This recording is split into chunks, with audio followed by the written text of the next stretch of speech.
All right. So I need to show you a couple of things, and this is a good passage for us to use. This is a good passage for us to use to kind of walk through annotations.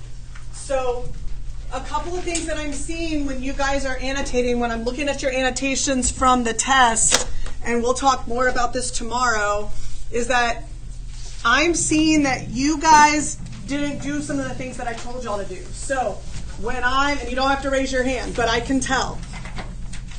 How many of you, don't raise your hand, but this is a question that I'm asking. How many of you, when you annotated Obama and I put up my Obama annotations, went back and looked at the labels that I labeled for my annotations and added my labels to whatever you annotated? How many of you did that same thing for Thatcher? I posted my Thatcher annotations, looked at my labels, you looked at your labels, added my labels to your labels. How many of you looked at the John Lewis passage that we read together, looked at my annotations for John Lewis, looked at your annotations for John Lewis, changed or fixed your labels to match my labels? How many of you went and looked at my annotations or my planning for John Lewis and looked at my claims for John Lewis? Like, those are all things that you guys are responsible for that I can tell some of you have done and some of you have not. Because I can tell when all you're doing is where's Waldoing evidence, like, oh, I found a conjunction. Oh, I found a dash. Like, if all you're labeling is conjunctions and dashes and we as pronouns, then you're not labeling your evidence. You're just finding and identifying, like searching for things through there, right? So y'all have to work on that, because those are things that we have done over the last 4 or 5 weeks that y'all need to improve on, right? Because it's limiting our labels and what we can name stuff. So I want to walk through this for a couple of reasons. I want to walk you through annotations with this for me, because I see some different things in there than what we typically, like different types of evidence than what we typically do. But also, this is going to be the base for when we do warm-ups. So you'll have, I need to put my hole puncher up front, so over the next week y'all can hole punch this and your questions. So tomorrow when you walk in, you'll see question number 1 up on the screen right when you walk in, right? So you're going to pull out question number 1 from these questions. We'll have already read and annotated the passage. You will then answer and annotate question number 1. We'll quickly talk about it. So over the next 3-4 months, actually probably hopefully now until the end of the year, we'll do warm-ups like that where we're working through multiple choice. So it will help you because we're going to go slower and we're going to work through the analysis of the questions so that when you are faced with the speed of the test, you'll be able to quickly analyze answer choices. All right? All right, so let's go into this one. We're going to annotate this for 2 ways. One, we're going to annotate and we're going to look at labels and types of labels, but also I think this is a tougher passage, so I feel like we need to annotate for some context and summary, right? Because this is a difficult passage, so I need to help you with that first. So let's first start at the top. It doesn't have any directions, but we can look at, this is going to be your speaker, right? This is going to be the title of her speech. So we can look at the idea that it's on the women's right to vote. So women at this point have not gained the right to vote. When did women gain the right to vote? What year? 1922. Okay. So this is pre-1920s. We can assume that she is a suffragette.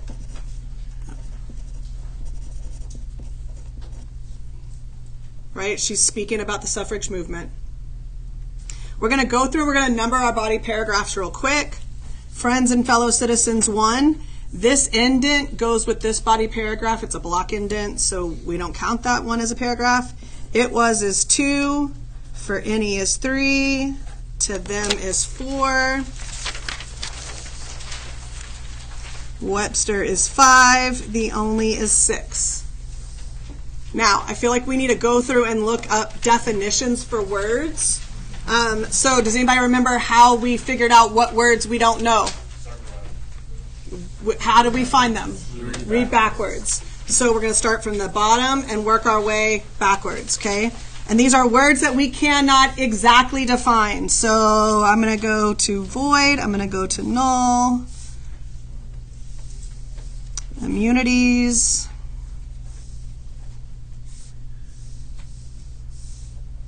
Hardihood.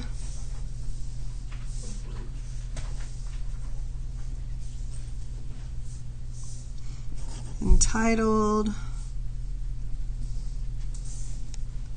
Discord. Dissension. Oh, did I skip? I skipped a bridge. Sorry. Go back to line 44, 43. A bridge. Dissension. Sovereigns. Ordains. Oligarchs. Oligarchy. Okay, the other thing that I want to do is if I notice a word and I notice it multiple times in the passage, obviously we need to make sure we understand it, right? So I see it again here, the oligarchy. Okay. I'm going to look down in my footnotes. Retroactively. Okay, there's another oligarchy.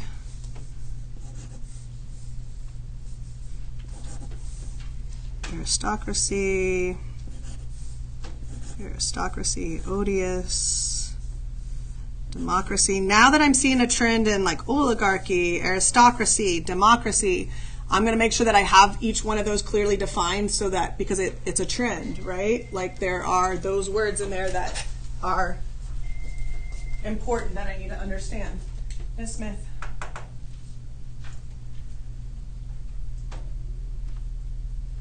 Yep. Thanks, Josie. Check it out. There'll be a video of this posted tonight. Let's see. Derived, consent, posterity. This ex post facto is footnoted. Attainder is footnoted. Disfranchisement.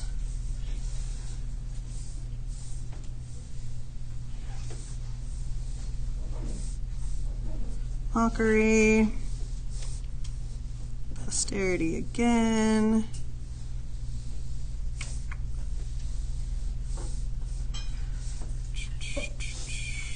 Ordain. Posterity.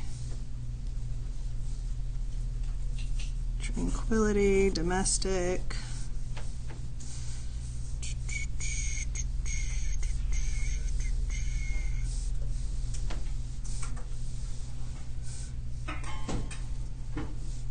Alleged indictment. Okay, here we go. Numbers 1 through 12. I need y'all to look up definitions for paragraphs 1 through 2. Like split it up however. 13 through 24, if y'all will look up words in paragraphs 3 and 4. 25 through, no, what number are you? 25 through 29, so y'all, just you four, will y'all help out towards the end of 4, paragraph 4, those words? And then my last group, if y'all will do paragraph 6, 5 and 6. Okay? So look at the definitions. Now listen, you want to find the definition that is in relation to society, the idea that we're talking about laws, right? So make sure you're choosing a definition that would fit in that. I'll give you a couple minutes to find the word, and then we're going to go through and we'll write down the definitions together so that we all have them.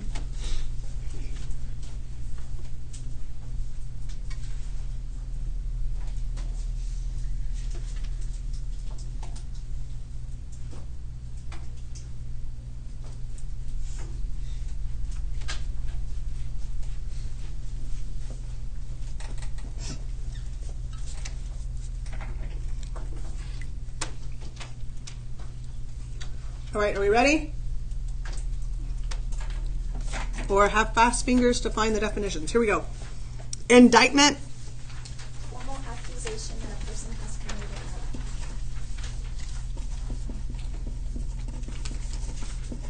formal accusation of crime. Alleged.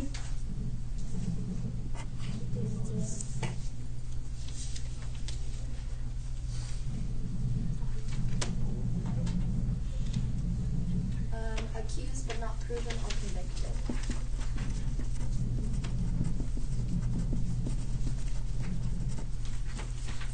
Domestic. Relating to or originating within a country, especially one's own. Relating to own country. Tranquility. I have it. The quality or state of being tranquil, calmness, or peacefulness. Okay, calmness. Because we want to try not to define the word with the word, right? Posterity. All future generations of people.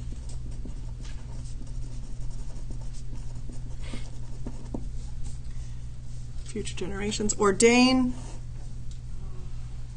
Order or decree something officially. Decree something officially. Okay, we got posterity. Mockery.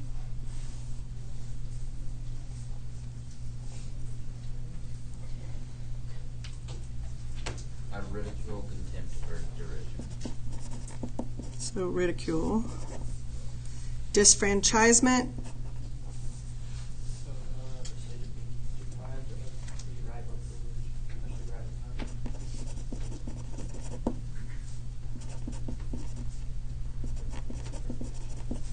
Deprived of a right or privilege. Does it say specifically like voting? Yeah, especially the right to vote. Okay.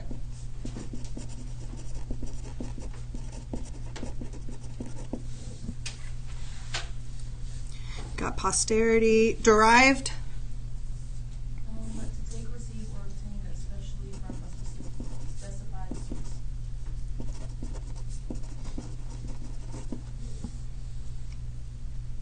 Democracy.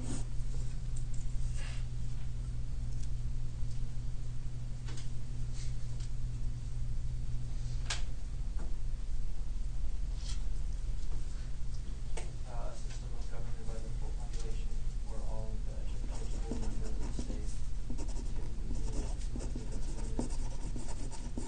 state. Okay, so I'm going to put government by the people, and then I'm going to put like elected. Odious.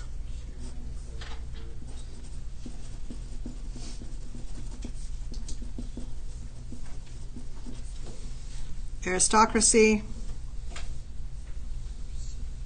be ruled by the beneficiaries or small privileged class. So small, privileged class. Oligarchy. Small group of government.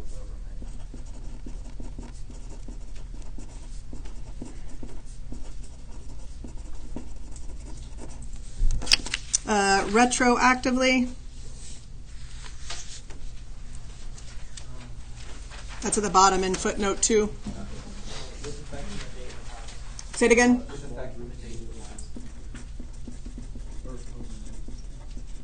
With effect from a date in the past.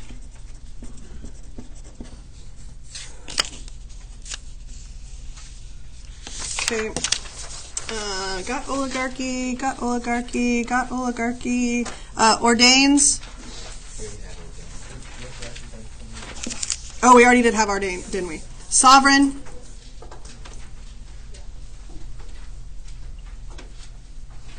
Sovereigns.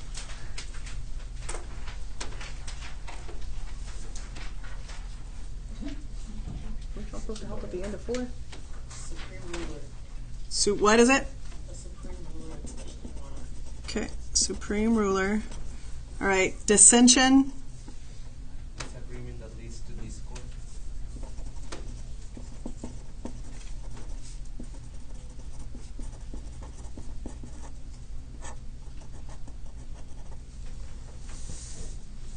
Okay, discord. Unruly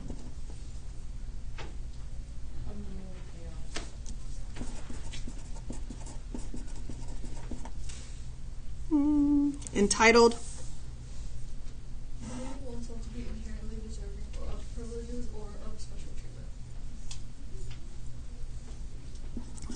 special treatment. What was the first part? It was something about deserving. Believing oneself to be inherently deserving. Inherently deserving. Believe. That's the difference. Believe to be inherently deserving. Hardihood. I like that word. Hardihood. I don't know. I don't think we can make that an adverb. Hardihoodly. Hardihoodly argues. Immunities. Oh wait, abridged. Sorry, abridged or abridged. Reduce an extent or impose a restriction on. Okay. Immunities. Exempt from something, especially obligation or penalty.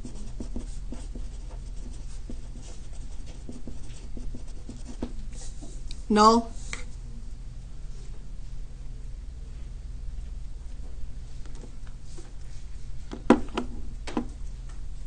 Null. Having no legal or binding force. Void. Not valid or legally binding. Okay. So, look at like how many words we had to define in this to truly understand what's being said, right? That's a lot. Okay, you can close your computers.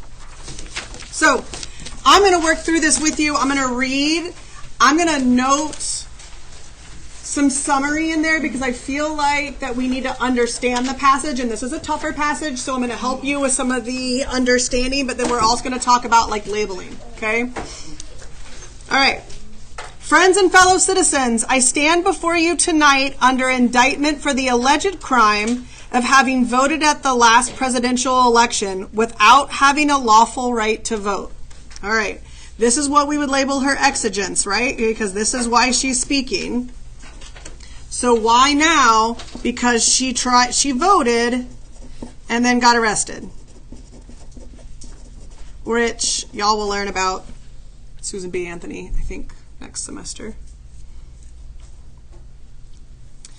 It shall be my work this evening to prove to you that in thus voting, I not only committed no crime, but instead simply exercised my citizen's right guaranteed to me and all United States citizens by the national Constitution, beyond the power of any state to deny. So everything that we read is an argument, right? So here is her purpose.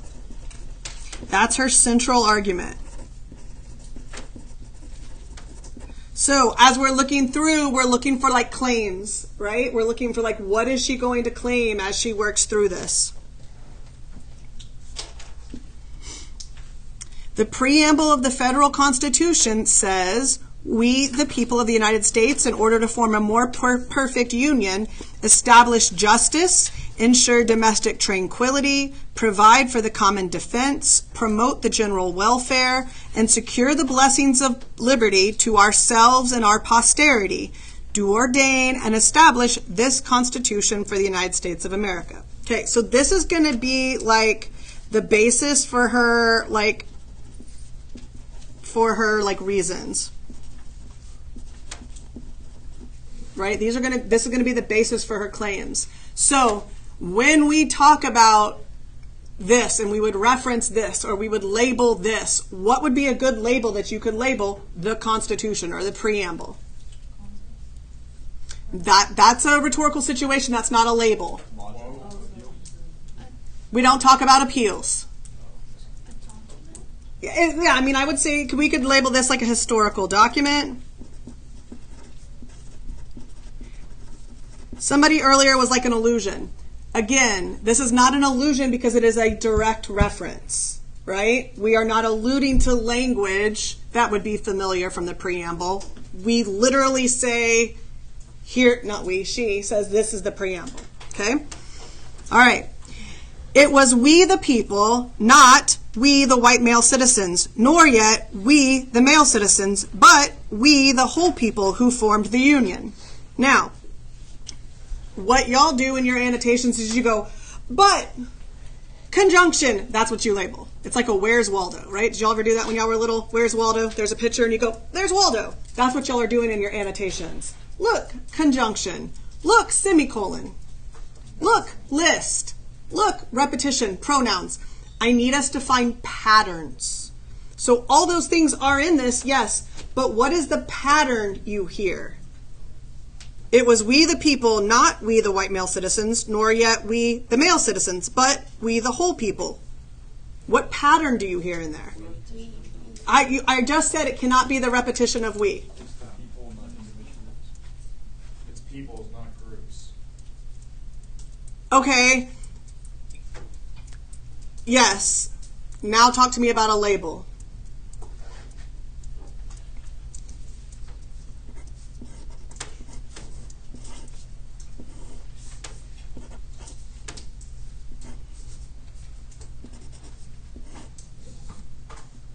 What is that label? What is the pattern in there?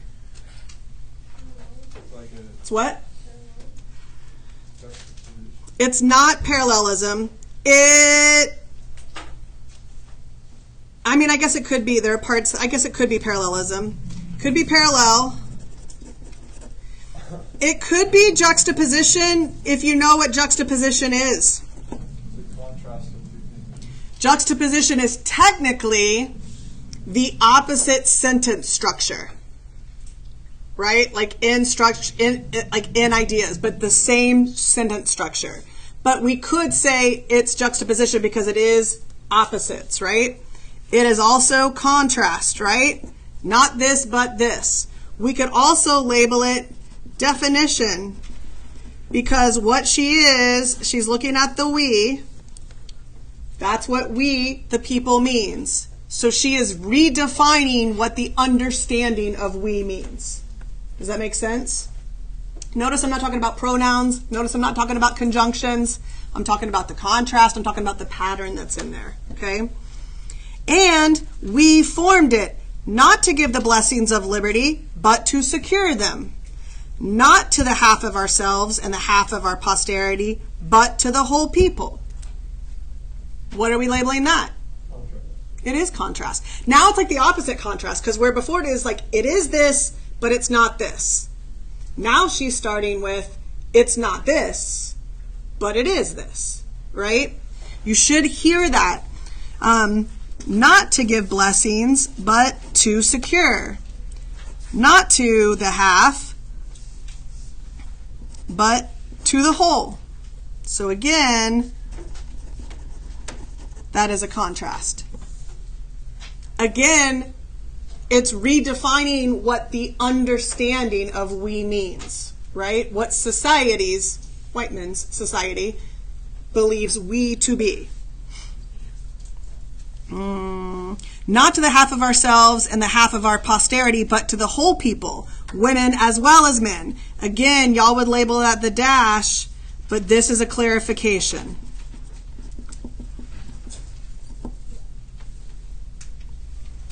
So what is women as well as men? It's a clarification of what we is. And it is a downright mockery to talk to women of their enjoyment of the blessings of liberty while they are denied the use of the only means of securing them provided by this democratic Republican government, the ballot. Again, you have a dash, but the ballot is a clarification of the only means of securing them. Now also we have the blessings of liberty there. Now that we can label an allusion because it is alluding to what? The blessings of liberty up there in the preamble.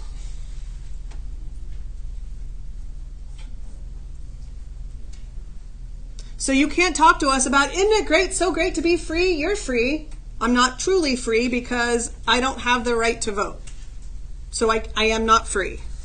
For any state to make sex a qualification that must ever result in the disfranchisement of one entire half of people is to pass a bill of attainder or an ex post facto law and is therefore a violation of the supreme law of the land. What is the supreme law of the land?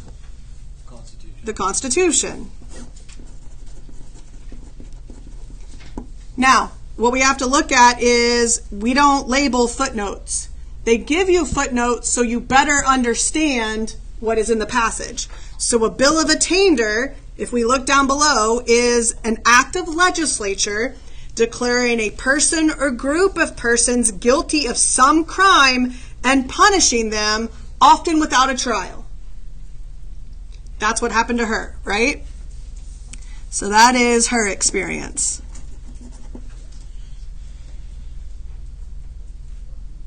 Or an ex post facto law.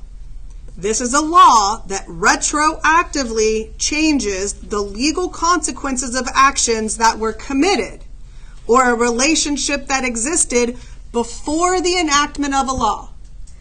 So what happened to her? She walked up to the booth. She went to vote. They go, oh crap, a female's voting. What do we do? I don't know, arrest her. So they arrested her. Well, then she's like, there's no law that says you arrest somebody when they vote. And they go, oh, okay, we'll make it a law.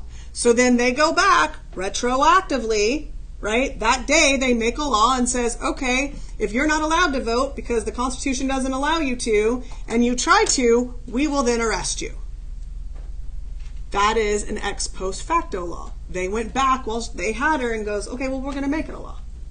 Look at the power that the men have, right? So this is, again, I mean, I would label it laws, right? Like this, your label could be laws, but that's the power that men have, is the ability to do that. By it, the blessings of liberty are forever withheld from women and their female posterity. And then blessings of liberty again. Again, it's the allusion again to the preamble, right? The it is are the laws, right? The ex post facto law and the bill of attainder. To them, this government has no just powers derived from the consent of the governed. We look at to them. Who is the them? No. To them, this government has no just powers. The men go, we don't have any power. The government has no power. Do the men say that? No. So this is what we call, the them is what we call an antecedent. An antecedent. An antecedent is a pronoun that renames the closest noun or proper noun. So it gets confusing sometimes when you have the they and the its and you don't know what it's talking about. So when you go to the them, you have to look at what's the noun closest to them. It's the females, right? So that's the antecedent. So like when y'all were writing about John Lewis and Martin Luther King and you said he, I had to go to whoever he was the closest person that you talked to, either the John Lewis or the Martin Luther King, right? So you have to be specific. To them, this government has no just powers derived from the consent of the governed. Why does she believe that? They have no just power derived from the consent of the governed. Why would females feel like they have that the government has no consent of the governed?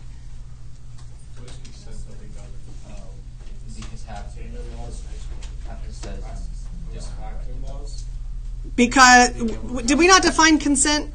No, we didn't do consent. Nixon with the save. Permission for something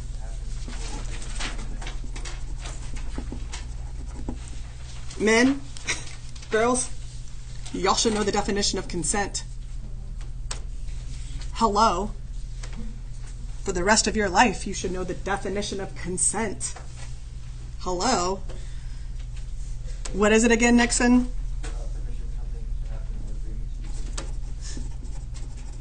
Permission for something to happen.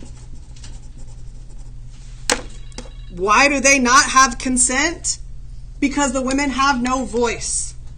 So how can the government govern me when I have no voice? Right?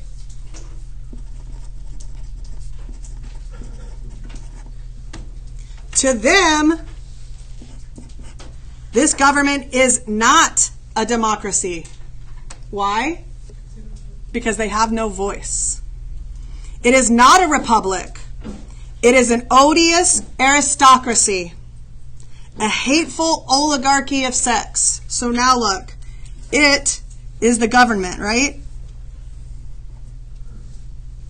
Now we're redefining. These are definitions. Do you see how she's contrasting what like the male society believes we to be and what the female society believes the government to be defined as, right? An odious aristocracy, a hateful oligarchy of sex, the most hateful aristocracy ever established on the face of the globe. Like she's going at them. An oligarchy of wealth where the rich govern the poor.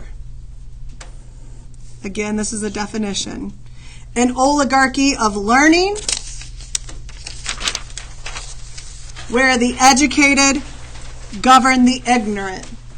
Or even the oligarchy of race where the Saxon rules the African. Might be endured. So those are all like definitions of government from the like perspective of the woman, right? Of women. But this oligarchy of sex, which makes father, brothers, husband, sons, the oligarchy over the mother and the sisters, the wife and daughters of every household, which ordains, did we define ordains? Yes. Oh, we did before, yeah. All men, sovereigns of all women subjects. So what she's saying is that it's not just in society, like in the government, where men rule supreme. Because you aren't recognizing us as we are also ruled over in our own homes.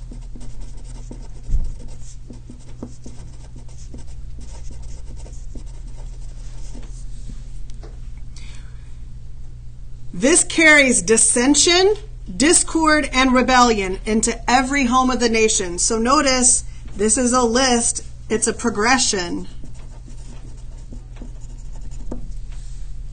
Webster, Worcester, and Bouvier all define a citizen to be a person in the United States entitled to vote and hold office. Looking at our footnotes down there, notice they're all lexicographers. Those are people that create definitions for words. So this is what we would call a they're an expert. These are all experts. So we all agree that they are experts and that those definitions are true. So why am I not a citizen? The only question left to be settled now are women persons? And I hardly believe, and this is a rhetorical question, and you only ask rhetorical questions after you have proven your position. It is not to make the reader think. And I hardly believe any of our opponents would have the hardihood to say they are not. Like, I dare you. I dare you. Being persons, then, women are citizens. And no state has a right to make any law or to enforce any old laws that shall abridge the privileges or immunities. This is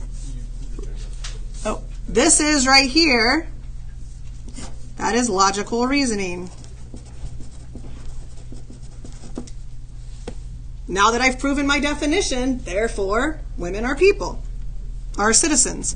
Hence, every discrimination against women in the constitutions and laws of several states is today null and void, precisely as it is every one against the Negroes. So now she makes it bigger than women.